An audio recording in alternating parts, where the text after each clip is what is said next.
सभी आंगनबाड़ी सेविका सहायिका मिनी बहनों का आज के आंगनबाड़ी मुख्य बड़ी खबरों में स्वागत है। तो बहनों, आज हम बात करेंगे आप लोगों की 7 ऐसी बड़ी मांगों की जो कि अभी तक फिलहाल पूरी हो चुकी हैं। उसके बाद कौन सी मांगे बचेंगी उनको तो हम आगे देखेंगे। पहले जो बड़ी मांगे आपकी पूरी हुई हैं एक एक करके उनको देखते हैं, इसलिए वीडियो को पूरा जरूर देखिएगा।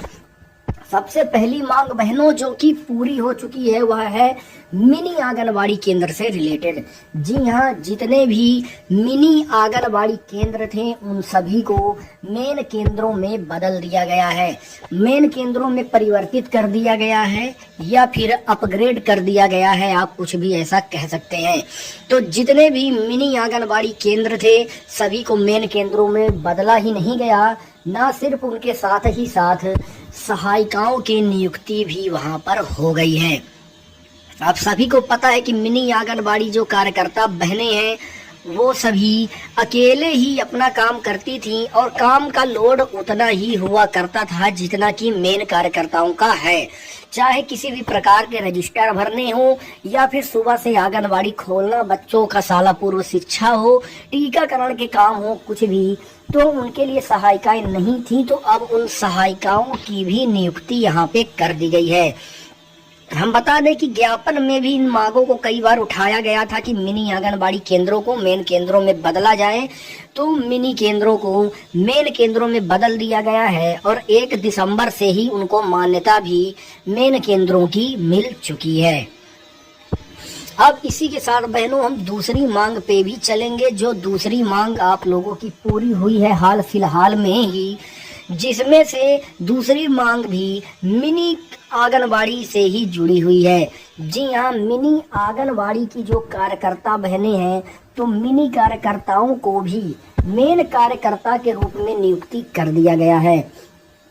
ज्ञापन में इतने बार मांग सौंपी गई थी इन चीजों की, तो इसी चीज को मद्देनजर रखते हुए जो है कि सरकार ने भी इस पे ध्यान दिया और उन्होंने यह भी समझा कि जो मिनी कार्यकर्ता बहनें हैं उनका भी काम उतना ही वर्कलोड रहता है, एकदम बराबर का रहता है, तो उनको भी मेन कार्यकर्ता के पद पे ही किया जाए। तो भी मिनी आंगनबाड़ी केंद्रों कार्यकर्ताओं की पदोन्नति करते हुए उनको मेन कार्यकर्ता के रूप में नियुक्त कर दिया गया है और 1 दिसंबर से यह चीज भी मान्य हो गई है। मतलब 1 दिसंबर से सभी मिनी कार्यकर्ता बहनें मेन कार्यकर्ता के रूप में कार्य करना शुरू कर चुकी हैं। तो दूसरी यह भी मुख्य बड़ी मांग थी मिनी आंगनबाड़ी से ही रिलेटेड, तो यह भी आपकी पूरी हो चुकी है। अब बहनों हम बता दें कि जब मिनी आंगनबाड़ी केंद्रों को मेन केंद्रों में बदल दिया गया, मिनी कार्यकर्ताओं को मेन कार्यकर्ता में बदल दिया गया, तो जाहिर सी बात है कि मानदेय की बात तो यहाँ पे चालू होगी ही कि आखिर मानदेय, कई बहनों के मन में सवाल था कि आखिर मानदेय हमको अब कितना मिलेगा मेन कार्यकर्ता बनने पर। हम बता दें कि मिनी आंगनबाड़ी कार्यकर्ताओं का मानदेय भी मेन कार्यकर्ताओं के बराबर ही कर दिया गया है, यानी कि 13,000 रुपए। जी हाँ, मिनी आंगनबाड़ी कार्यकर्ता बहनों को 13,000 रुपए का मानदेय दिया जाएगा। अब यहाँ पे आप यह कहेंगे कि अगर मध्य प्रदेश में बाकी मेन कार्यकर्ताओं का मानदेय 14,000 रुपए है तो मिनी कार्यकर्ताओं को 13,000 रुपए क्यों दिया जा रहा है। हम बता दें कि PLI वाला ही पैसा मिला के 14,000 होता है, वरना मानदेय 13,000 रुपए ही है एक प्रकार से। लेकिन इसी के साथ साथ एक चीज की घोषणा और भी की गई कि जितनी भी मिनी कार्यकर्ताएं मेन कार्यकर्ताओं में बदली हैं या उनकी पदोन्नति हुई है तो उनका भी वार्षिक तौर पे 1,000 रुपए की मानदेय वृद्धि होगी। जी हाँ, सभी मिनी कार्यकर्ताओं का मेन कार्यकर्ता के बाद होने के बाद बदलने के बाद अब उनका भी 1,000 रुपए की जो है कि वार्षिक वृद्धि मानदेय में होगी, बिल्कुल कार्यकर्ताओं की तरह। मतलब किसी भी प्रकार का भेदभाव यहाँ पे नहीं किया गया है कि किसी का मानदेय कम है, किसी का मानदेय ज्यादा है। बिल्कुल इस प्रकार का कहीं भी भेदभाव नहीं किया गया है। और मानदेय 13,000 रुपये किया गया है और वार्षिक तौर पे 1,000 रुपये की मानदेय वृद्धि भी इनकी होने वाली है। जो कि हमने ये देखिए चौथी मांग में यह चीज दिया भी गया है कि 1,000 रुपये की जो है कि वार्षिक रूप से मानदेय की वृद्धि होगी, चाहे कार्यकर्ता बहनों की हो या फिर जो मिनी बहनें अभी मेन कार्यकर्ता के पद पे दोबारा आई हैं या फिर मेन कार्यकर्ता के पद पे उनकी पदोन्नति हो चुकी है, सभी का 1,000 रुपये के हिसाब से ही वार्षिक वृद्धि मानदेय की होने वाली है। पांचवी मांग बहनों जो आपकी पूरी हुई है, अब हम इस पे चर्चा करेंगे कि संपर्क ऐप के कारण किसी का मानदेय नहीं काटा जाएगा और ना ही किसी प्रकार की कार्यवाही की जाएगी। जी हाँ, आपको 2 महीने पहले ही हमने एक खबर में बताया था, जहां संपर्क ऐप में हाजिरी भरने के बावजूद सर्वर न होने के कारण जो है कि मेन सीडीपीओ को वह चीज नहीं दिखाई दी, अनुपस्थिति दिखाई दे रही थी, जिसके चलते कार्यकर्ता बहन का 15 दिन का जो है कि मानदेय उनका काट लिया गया था। मतलब एक दिन की गलती की वजह से 15 दिन का मानदेय काटा गया था, जबकि गलती भी नहीं थी, सर्वर नहीं था, सर्वर की गलती थी। तो उस पे भी जो आयुक्त महोदय सोफिया सिद्दीकी वली हैं, उन्होंने यह कहा है कि हम संपर्क ऐप की वजह से किसी का भी मानदेय नहीं काटा जाएगा और ना ही किसी पर किसी भी प्रकार की कार्यवाही की जाएगी।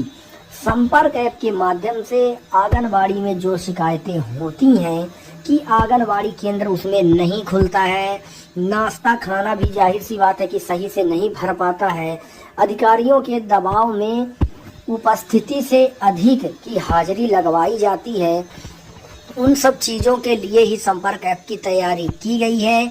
इस पर कार्यकर्ता सहायिका को किसी भी प्रकार की कार्यवाही नहीं होगी। तो बहनों, इस चीज पे आप निश्चिंत रहें। बहुत सी जगहों पे मांग था कि संपर्क ऐप को बंद किया जाए क्योंकि उसकी वजह से मानदेय काटा जा रहा है।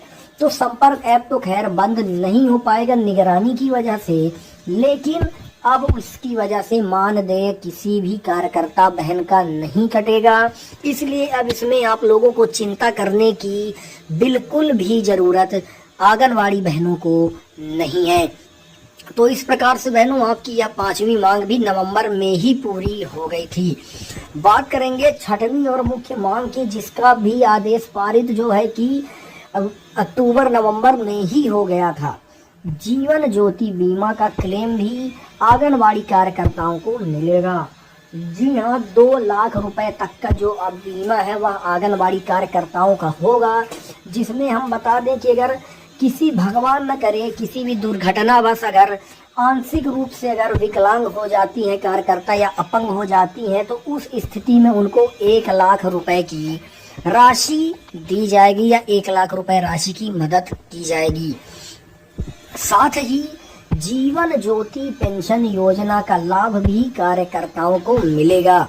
अब बात रही पेंशन की, तो यह पेंशन की बात हम फिर कमेंट आप बहनों करिएगा तो एक अगली वीडियो बना के हम उसमें जरूर बता देंगे। बहनों, अब हम बढ़ेंगे 7वीं मांग पे, जो आपकी पूरी हो चुकी है। लेकिन जो भाई बहन अभी तक चैनल से जुड़े नहीं हैं, आप लोग भी चैनल को सब्सक्राइब कर लें ताकि आने वाली आंगनबाड़ी की सभी खबरें समय समय पे आपको मिलती रहें। वीडियो को भी आप लोग WhatsApp group, anganwadi group WhatsApp status में शेयर कर दीजिएगा ताकि ज्यादा से ज्यादा लोगों तक ऐसी खबरें पहुंच सकें। अब बहनों, हम चलेंगे 7वीं मांग पे, जो कि रिटायरमेंट से जुड़ी हुई है। फिलहाल अगर हम बात करें मध्य प्रदेश की, तो यहाँ पर रिटायरमेंट पर 1,25,000 रुपए कार्यकर्ताओं को मिलेगा, जो कि आदेश भी जारी हुआ है। बहनों, अगर आप कमेंट करेंगे तो हम अगली वीडियो में आदेश लेटर भी आपको दिखा देंगे, जिसमें साफ तौर पे राज्यपाल के आदेशानुसार यह चीज मेंशन की गई है कि रिटायरमेंट पे कार्यकर्ता बहनों को 1,25,000 रुपए मिलेगा। वहीं पर सहायिका बहनों की अगर हम बात करें तो 1 लाख रुपए मिनी कार्यकर्ताओं और सहायिकाओं को मिलेगा। यह चीज बोला गया था, लेकिन अब मिनी कार्यकर्ता बहनें जो है कि अपग्रेड हो गई हैं, जिसकी वजह से वह भी मेन कार्यकर्ता में ही आ गई हैं। तो मतलब जितनी भी मिनी कार्यकर्ता बहनें पहले थी जो अपग्रेड हुई हैं, उनको भी रिटायरमेंट पे 1,25,000 रुपए ही मिलेंगे। 1 लाख रुपए अब सिर्फ सहायिका बहनों के लिए यहाँ पर है।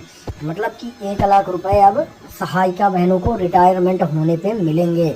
1,25,000 रुपए वाली जो यहाँ पे बात है, तो मांग उठी कि कम से कम 2.5 से 3 लाख रुपए तो रिटायरमेंट पे मिलने चाहिए। तो इस पे भी बहनों हम आपको एक खुशखबरी तो बता ही दें, वो यह है कि यह 1,25,000 की घोषणा सरकार ने की जरूर है, लेकिन अगले वर्ष जब वार्षिक वृद्धि के तौर पे 1,000 रुपए का मानदेय बढ़ेगा, तो यह भी रिटायरमेंट के लिए जो यह एक मुश्त वाला पैसा है, इसके भी बढ़ने की उम्मीद है। और आने वाले 1 से 2 सालों तक यह चीज हो सकता है कि कम से कम 2 लाख या 2.5 लाख के लगभग तो यह चीज पहुंचेगी ही। मतलब रिटायरमेंट पे जो इतना कम पैसा 1,25,000 है, यह चीज बढ़ने की पूरी उम्मीद है।